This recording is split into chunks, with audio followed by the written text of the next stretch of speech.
ആകാശവാണി. നമസ്കാരം. വാർത്തകൾ വായിക്കുന്നത് സുവർണ.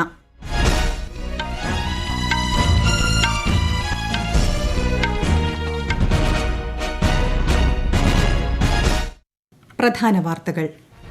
രാജ്യത്ത് രണ്ടാംഘട്ട ലോക്സഭാ തെരഞ്ഞെടുപ്പ് നടക്കുന്ന സംസ്ഥാനങ്ങളിൽ നാമനിർദ്ദേശ പത്രികകളുടെ സൂക്ഷ്മ പരിശോധന നടന്നു. ജമ്മുകശ്മീരിൽ സൂക്ഷ്മ പരിശോധന നാളെ. കേരളത്തിലെ മണ്ഡലങ്ങളിൽ സൂക്ഷ്മ പരിശോധന പൂർത്തിയായി. 86 പേരുടെ പത്രിക തള്ളി. നിലവിൽ 204 സ്ഥാനാർത്ഥികൾ. ലോക്സഭാ തെരഞ്ഞെടുപ്പിൽ വോട്ടർമാരുടെ പങ്കാളിത്തം വർദ്ധിപ്പിക്കുന്നതിന് ബൂത്ത് തല കർമ്മ പദ്ധതി തയ്യാറാക്കുന്നതിനുള്ള നിർദ്ദേശവുമായി മുഖ്യ തെരഞ്ഞെടുപ്പ് കമ്മീഷണർ. തുടർച്ചയായി 7ാം തവണയും റിപ്പോ നിരക്ക് 6.5% നിലനിർത്തി RBI ദ്വൈമാസ ധനനയം പ്രഖ്യാപിച്ചു. IPL-ൽ Sunrisers Hyderabad Chennai Super Kings പോരാട്ടം. ടോസ് നേടിയ ഹൈദരാബാദ് ബൌളിംഗ് തെരഞ്ഞെടുത്തു. വാർത്തകൾ വിശദമായി. വികസിത രാഷ്ട്രമാവുക എന്ന ദൃഢനിശ്ചയത്തോടെയാണ് രാജ്യത്ത് പ്രവർത്തനങ്ങൾ മുന്നോട്ട് പോകുന്നതെന്ന് മുതിർന്ന BJP നേതാവും പ്രധാനമന്ത്രിയുമായ നരേന്ദ്രമോദി. രാജസ്ഥാനിലെ ചുരിയിൽ സംഘടിപ്പിച്ച തിരഞ്ഞെടുപ്പ് പൊതുയോഗത്തെ അഭിസംബോധന ചെയ്യുകയായിരുന്നു പ്രധാനമന്ത്രി. കഴിഞ്ഞ 10 വർഷത്തിനുള്ളിൽ വികസിത ഇന്ത്യയുടെ അടിത്തറ ഒരുങ്ങിയതായി പറഞ്ഞ അദ്ദേഹം പതിറ്റാണ്ടുകളായി മുടങ്ങിക്കിടന്ന സാധാരണക്കാരന്റെ ആവശ്യങ്ങൾ നിറവേറ്റിയതായും അഭിപ്രായപ്പെട്ടു. ലോക്സഭാ തെരഞ്ഞെടുപ്പിലേക്കുള്ള പ്രകടന പത്രിക കോൺഗ്രസ് പുറത്തിറക്കി. രാജ്യത്തെ എല്ലാ ദരിദ്ര കുടുംബങ്ങൾക്കും പ്രതിവർഷം 1 ലക്ഷം രൂപ, കേന്ദ്ര സർക്കാർ ജോലികളിൽ സ്ത്രീകൾക്ക് 50% സംവരണം, വിളകളുടെ താങ്ങുവിലയ്ക്ക് നിയമപരിരക്ഷ, ദേശീയ തലത്തിൽ ജാതി സെൻസസ് തുടങ്ങിയവ പത്രിക ഉറപ്പു നൽകുന്നു. തെരഞ്ഞെടുപ്പ് ബോണ്ട് വിഷയത്തിൽ അന്വേഷണം നടത്തുമെന്നും പത്രികയിൽ പറയുന്നു. അടിസ്ഥാന സൌകര്യ വികസനം, അടുത്ത 1 ദശാബ്ദം കൊണ്ട് 23 കോടി ജനങ്ങളുടെ ജീവിതാവസ്ഥ മെച്ചപ്പെടുത്തൽ, കേന്ദ്ര സർക്കാരിലെ 30 ലക്ഷത്തോളം ഒഴിവ് നികത്തൽ, സർക്കാർ ജോലികളിലേക്കുള്ള പരീക്ഷകളുടെ അപേക്ഷാ ഫീസ് നിർത്തലാക്കൽ എന്നിവയും പത്രിക ഉറപ്പു നൽകുന്നു. അടിസ്ഥാന ബാങ്കിംഗ് നിരക്കുകളിൽ മാറ്റം വരുത്താതെ റിസർവ് ബാങ്ക് ദ്വൈമാസ ധനനയം പ്രഖ്യാപിച്ചു. റിപ്പോ നിരക്ക് 6.5% തുടരും. തുടർച്ചയായി 7ാം തവണയാണ് RBI ബാങ്കിംഗ് നിരക്കുകൾ മാറ്റമില്ലാതെ നിലനിർത്തുന്നത്. റിസർവ് ബാങ്ക് ഗവർണർ ശക്തികാന്ത ദാസിന്റെ നേതൃത്വത്തിൽ ചേർന്ന ധനനയ സമിതി യോഗമാണ് തീരുമാനം കൈക്കൊണ്ടത്. ഈ സാമ്പത്തിക വർഷത്തിൽ യഥാർത്ഥ GDP നിരക്ക് 7%, ഉപഭോക്തൃവില സൂചിക അടിസ്ഥാനമാക്കിയുള്ള പണപ്പെരുപ്പ നിരക്ക് 4.5%മാണ് പ്രതീക്ഷിക്കുന്നത്. UPI ഉപയോഗിച്ച് ക്യാഷ് ഡെപ്പോസിറ്റ് മെഷീനുകൾ വഴി പണം നിക്ഷേപിക്കാൻ അനുമതി നൽകുമെന്ന് റിസർവ് ബാങ്ക്. നിലവിൽ പണം പിൻവലിക്കുക, കൈമാറ്റം ചെയ്യുക തുടങ്ങിയ ഇടപാടുകൾക്കാണ് UPI ഉപയോഗിക്കുന്നത്. പുതിയ സംവിധാനത്തിലൂടെ ഉപഭോക്തൃ സൌകര്യം വർദ്ധിപ്പിക്കുമെന്നും ബാങ്കുകളിലെ പണമിടപാട് പ്രക്രിയ കൂടുതൽ കാര്യക്ഷമമാക്കുമെന്നും ഗവർണർ ശക്തികാന്ത ദാസ് പറഞ്ഞു. ലോക്സഭാ തെരഞ്ഞെടുപ്പിൽ വോട്ടർമാരുടെ പങ്കാളിത്തം വർദ്ധിപ്പിക്കുന്നതിന് ബൂത്ത് തല കർമ്മ പദ്ധതി തയ്യാറാക്കാൻ മുഖ്യ തെരഞ്ഞെടുപ്പ് കമ്മീഷണർ രാജീവ് കുമാർ മുനിസിപ്പൽ കമ്മീഷണർമാർക്കും ജില്ലാ തെരഞ്ഞെടുപ്പ് ഉദ്യോഗസ്ഥർക്കും നിർദ്ദേശം നൽകി. തെരഞ്ഞെടുക്കപ്പെട്ട ജില്ലകളിലെ മുനിസിപ്പൽ കമ്മീഷണർമാർ, ജില്ലാ തെരഞ്ഞെടുപ്പ് ഉദ്യോഗസ്ഥർ എന്നിവരുമായി തെരഞ്ഞെടുപ്പ് കമ്മീഷൻ ന്യൂഡൽഹിയിൽ ചേർന്ന യോഗത്തിൽ അധ്യക്ഷത വഹിച്ച് സംസാരിക്കുകയായിരുന്നു അദ്ദേഹം. വിശദാംശങ്ങളിലേക്ക്. 2024 ലോക്സഭാ തെരഞ്ഞെടുപ്പിൽ വോട്ടർമാരുടെ എണ്ണം വർദ്ധിപ്പിക്കുക എന്ന ലക്ഷ്യത്തോടെയാണ് യോഗം സംഘടിപ്പിച്ചത്. ഗ്രാമീണ നഗര പ്രദേശങ്ങൾക്കായി വ്യത്യസ്ത പ്രവർത്തന തന്ത്രങ്ങൾ തയ്യാറാക്കാനും അതിനനുസൃതമായി ഇടപെടലുകൾ ആസൂത്രണം ചെയ്യാനും മുഖ്യ തെരഞ്ഞെടുപ്പ് കമ്മീഷണർ ആവശ്യപ്പെട്ടു. ജനാധിപത്യത്തിന്റെ ഉത്സവത്തിൽ പങ്കാളികളാകുന്നതിൽ വോട്ടർമാരിൽ അഭിമാനമുളവാക്കുന്ന രീതിയിൽ പ്രവർത്തനങ്ങൾ നടത്താനും ശ്രീ രാജീവ് കുമാർ അധികൃതർക്ക് നിർദ്ദേശം നൽകി. സ്വയം പ്രചോദനം ഉൾക്കൊണ്ട് വോട്ട് ചെയ്യാൻ ജനങ്ങളെ പ്രേരിപ്പിക്കുന്ന തരം പ്രവർത്തനങ്ങൾ ആവശ്യമാണെന്നും അദ്ദേഹം പറഞ്ഞു. നഗരപ്രദേശങ്ങളിലെ 215 പാർലമെന്റ് മണ്ഡലങ്ങളിലും ഗ്രാമീണ മേഖലയിലെ 51 മണ്ഡലങ്ങളിലും വോട്ട് ചെയ്യുന്നവരുടെ എണ്ണം കുറവാണെന്ന് കണ്ടെത്തിയിട്ടുണ്ട്. ഇവരെ ലക്ഷ്യമിട്ടുള്ള പ്രവർത്തനങ്ങൾ നടത്താനും അദ്ദേഹം ആഹ്വാനം ചെയ്തു.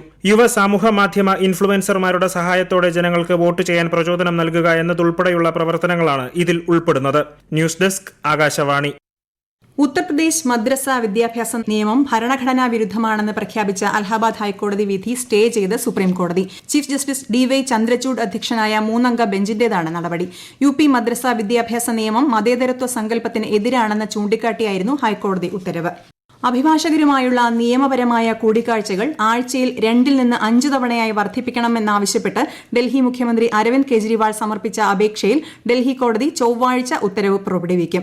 പ്രത്യേക ജഡ്ജി കാവേരി ബവേജയുടേതാണ് തീരുമാനം. ഡൽഹി മദ്യനയവുമായി ബന്ധപ്പെട്ട കള്ളപ്പണം വെളുപ്പിക്കൽ കേസിൽ തിഹാർ ജയിലിൽ കഴിയുന്ന BRS നേതാവ് K. കവിതയെ ചോദ്യം ചെയ്യാനും മൊഴി രേഖപ്പെടുത്താനും CBIക്ക് ഡൽഹി കോടതി അനുമതി നൽകി. കേസുമായി ബന്ധപ്പെട്ട് മാർച്ച് 15-നാണ് കവിതയെ ED അറസ്റ്റ് ചെയ്തത്. ഛത്തീസ്ഗഡിൽ തീപിടുത്തത്തിൽ 1.5 ഏക്കറോളം ഭൂമി കത്തിനശിച്ചു. തലസ്ഥാനമായ റായ്പൂരിൽ വൈദ്യുതി വകുപ്പ് സബ് ഡിവിഷൻ ഓഫീസിന്റെ പരിസരത്താണ് വൻ തീപിടുത്തമുണ്ടായത്. 10ഓളം ഫയർ എഞ്ചിനുകളാണ് തീ അണയ്ക്കാനെത്തിയത്. കൂടുതൽ അപകടം ഒഴിവാക്കാൻ പ്രദേശത്തു നിന്നും സമീപവാസികളെ ഒഴിപ്പിക്കുകയാണ്. സ്ഥിതിഗതികൾ വിലയിരുത്താൻ ഉന്നത ഉദ്യോഗസ്ഥർ സ്ഥലത്തുണ്ട്. ഈ വാർത്തകൾ ആകാശവാണിയിൽ നിന്ന്. രണ്ടാം ഘട്ട ലോക്സഭാ തെരഞ്ഞെടുപ്പിനായുള്ള നാമനിർദ്ദേശ പത്രികകളുടെ സൂക്ഷ്മ പരിശോധന കേരളം ഉൾപ്പെടെയുള്ള സംസ്ഥാനങ്ങളിൽ നടന്നു. കേരളത്തിൽ 290 സ്ഥാനാർത്ഥികളിൽ നിന്നായി 499 പത്രികകൾ ലഭിച്ചിരുന്നു. ഏപ്രിൽ 8-ന് നാമനിർദ്ദേശ പത്രിക പിൻവലിക്കുന്നതിനുള്ള സമയപരിധി അവസാനിക്കുന്നതോടെ അന്തിമ സ്ഥാനാർത്ഥി പട്ടികയ്ക്ക് രൂപമാകും. രണ്ടാം ഘട്ടത്തിൽ തെരഞ്ഞെടുപ്പ് നടക്കുന്ന ജമ്മു കശ്മീരിൽ നാളെയാണ് സൂക്ഷ്മ പരിശോധന. കേരളത്തിലെ 20 സീറ്റുകളടക്കം 12 സംസ്ഥാനങ്ങളിലെയും ജമ്മു കശ്മീരിലെയും 89 മണ്ഡലങ്ങളിലാണ് ഈ മാസം 26-ന് വോട്ടെടുപ്പ് നടക്കുക.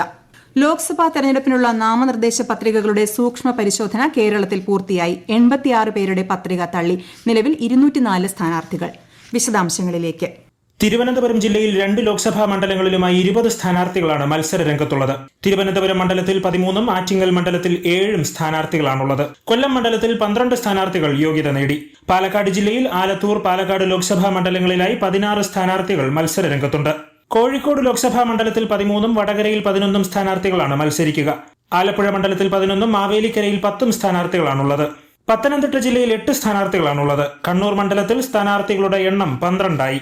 ഇടുക്കി ലോക്സഭാ മണ്ഡലത്തിൽ നാമനിർദ്ദേശ പത്രികകളുടെ സൂക്ഷ്മ പരിശോധന പൂർത്തിയായപ്പോൾ 8 സ്ഥാനാർത്ഥികളാണ് മത്സര രംഗത്തുള്ളത്. എറണാകുളം ലോക്സഭാ മണ്ഡലത്തിൽ സൂക്ഷ്മ പരിശോധന പൂർത്തിയായപ്പോൾ 10 സ്ഥാനാർത്ഥികൾ മത്സര രംഗത്തുണ്ട്. തൃശൂർ ലോക്സഭാ മണ്ഡലത്തിൽ 10-ഉം ചാലക്കുടി മണ്ഡലത്തിൽ 12-ഉം സ്ഥാനാർത്ഥികളാണുള്ളത്. കാസർഗോഡ് ലോക്സഭാ മണ്ഡലത്തിൽ മത്സര രംഗത്ത് 9 സ്ഥാനാർത്ഥികളാണുള്ളത്. മലപ്പുറത്ത് 10 സ്ഥാനാർത്ഥികളുടെയും പൊന്നാനിയിൽ 8 സ്ഥാനാർത്ഥികളുടെയും നാമനിർദ്ദേശ പത്രികകളാണ് സ്വീകരിച്ചത്. വയനാട് മണ്ഡലത്തിൽ പത്രിക നൽകിയ 10 സ്ഥാനാർത്ഥികളുടെയും പത്രിക അംഗീകരിച്ചു.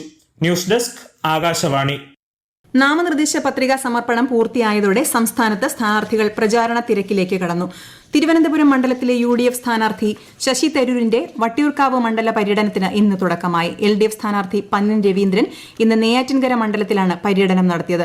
NDA സ്ഥാനാർത്ഥി രാജീവ് ചന്ദ്രശേഖർ ഇന്ന് തിരുവനന്തപുരം നഗരത്തിലെ വിവിധയിടങ്ങളിൽ ജനങ്ങളെ നേരിൽ കണ്ട് വോട്ട് അഭ്യർത്ഥിച്ചു. ആറ്റിങ്ങൽ ലോക്സഭാ മണ്ഡലത്തിലെ UDF സ്ഥാനാർത്ഥി അടൂർ പ്രകാശ് ആറ്റിങ്ങലിൽ പ്രചാരണം നടത്തി. LDF സ്ഥാനാർത്ഥി V ജോയ് അരുവിക്കരയിലാണ് പര്യടനം നടത്തിയത്. NDA സ്ഥാനാർത്ഥി V മുരളീധരന്റെ ഇന്നത്തെ പര്യടനം കേന്ദ്രമന്ത്രി S ജയശങ്കർ പേയാട് നടന്ന ചടങ്ങിൽ ഉദ്ഘാടനം ചെയ്തു. കോട്ടയം ലോക്സഭാ മണ്ഡലത്തിലെ LDF സ്ഥാനാർത്ഥി തോമസ് ചാഴിക്കാടന് വേണ്ടി മുഖ്യമന്ത്രി പിണറായി വിജയൻ തലയോലപ്പറമ്പിലും പാലായിലും കോട്ടയത്തും പ്രചാരണത്തിനെത്തി. UDF സ്ഥാനാർത്ഥി ഫ്രാൻസിസ് ജോർജ് ഇന്ന് ഏറ്റുമാനൂർ, കടുത്തുരുത്തി നിയമസഭാ മണ്ഡലങ്ങളിൽ റോഡ് ഷോ നടത്തി. രാവിലെ കുറവിലങ്ങാട്ട് പ്രമുഖ വ്യക്തികളെയും മതമേലധ്യക്ഷന്മാരെയും സന്ദർശിച്ച BDJS സ്ഥാനാർത്ഥി തുഷാർ വെള്ളാപ്പള്ളി തുടർന്ന് അയർക്കുന്നം പ്രദേശത്ത് പര്യടനം നടത്തി. കോഴിക്കോട് മെഡിക്കൽ കോളേജിലെ ICU സംഭവത്തിൽ അതിജീവിതയ്ക്ക് നീതി ഉറപ്പാക്കുമെന്ന് ആരോഗ്യവകുപ്പ് മന്ത്രി വീണ ജോർജ്. അന്വേഷണ റിപ്പോർട്ടിന്റെ അടിസ്ഥാനത്തിൽ നടപടി സ്വീകരിച്ച സീനിയർ നഴ്സിംഗ് ഓഫീസർ ഉൾപ്പെടെയുള്ളവരുടെ കാര്യത്തിൽ കോടതിയുടെ തീർപ്പനുസരിച്ച് തീരുമാനമെടുക്കുമെന്നും മന്ത്രി അറിയിച്ചു. IPL-ൽ Sunrisers Hyderabad Chennai Super Kings പോരാട്ടം പുരോഗമിക്കുന്നു. ടോസ് നേടിയ ഹൈദരാബാദ് ബൌളിംഗ് തെരഞ്ഞെടുത്തു. ഹൈദരാബാദിലെ രാജീവ് ഗാന്ധി സ്റ്റേഡിയത്തിലാണ് മത്സരം. ISL ഫുട്ബോളിൽ ഗോവ FC ഹൈദരാബാദ് FCയെ നേരിടുന്നു. ഗോവയിലെ ഫത്തോർദ സ്റ്റേഡിയത്തിലാണ് മത്സരം. 10 വിജയമടക്കം 36 പോയിന്റുമായി പട്ടികയിൽ 4-മതാണ് ഗോവ. 20 മത്സരങ്ങളിൽ 1 ജയം മാത്രമുള്ള ഹൈദരാബാദാണ് പട്ടികയിൽ ഏറ്റവും അവസാനം. ഹാംബർഗിൽ നടന്ന ജർമ്മൻ ഓപ്പൺ സ്ക്വാഷിൽ ദേശീയ ചാമ്പ്യൻ വേലവൻ സെന്തിൽകുമാർ ക്വാർട്ടറിൽ കടന്നു. 8ാം സീഡ് ഇംഗ്ലണ്ടിന്റെ ജോർജ് പാർക്കറെ 3-1 തകർത്താണ് സെന്തിൽകുമാറിന്റെ ക്വാർട്ടർ പ്രവേശനം. ക്വാർട്ടറിൽ ലോക 4ാം നമ്പർ താരം മലേഷ്യയുടെ യോ എൻജിയാണ് സെന്തിൽകുമാറിന്റെ എതിരാളി. തായ്വാനിൽ കഴിഞ്ഞ ആഴ്ചയുണ്ടായ ശക്തമായ ഭൂകമ്പത്തിൽ 10 പേർ മരിക്കുകയും 1000-ലധികം പേർക്ക് പരിക്കേൽക്കുകയും ചെയ്തു. പർവ്വത പ്രദേശമായ ഹുവാലിയൻ മേഖലയെയും തലസ്ഥാനമായ തായ്പേയെയും ഭൂചലനം സാരമായി ബാധിച്ചു. കെട്ടിടങ്ങളും റോഡുകളും തകരുകയും ട്രെയിൻ ഗതാഗതം തടസ്സപ്പെടുകയും ചെയ്തു. സവിശേഷമായ ഉഭയകക്ഷി സംവിധാനത്തിന്റെ അടിസ്ഥാനത്തിൽ മാലദ്വീപിലേക്കായുള്ള അവശ്യ സാധനങ്ങളുടെ കയറ്റുമതി ക്വാട്ട വർദ്ധിപ്പിച്ച ഇന്ത്യ.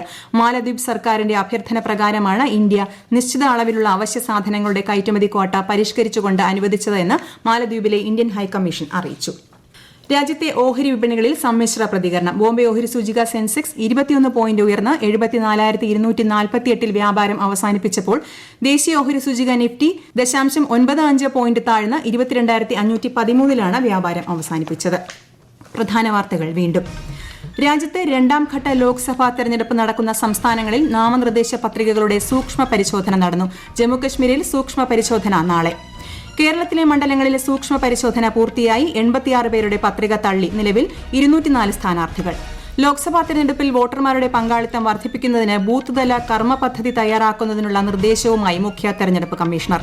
തുടർച്ചയായി 7ാം തവണയും റിപ്പോ നിരക്ക് 6.5% നിലനിർത്തി RBI ദ്വൈമാസ ധനനയം പ്രഖ്യാപിച്ചു. IPL-ൽ Sunrisers Hyderabad Chennai Super Kings പോരാട്ടം. ടോസ് നേടിയ ഹൈദരാബാദ് ബൌളിംഗ് തെരഞ്ഞെടുത്തു. വാർത്തകൾ കഴിഞ്ഞു. അടുത്ത വാർത്താ പ്രക്ഷേപണം 8:35.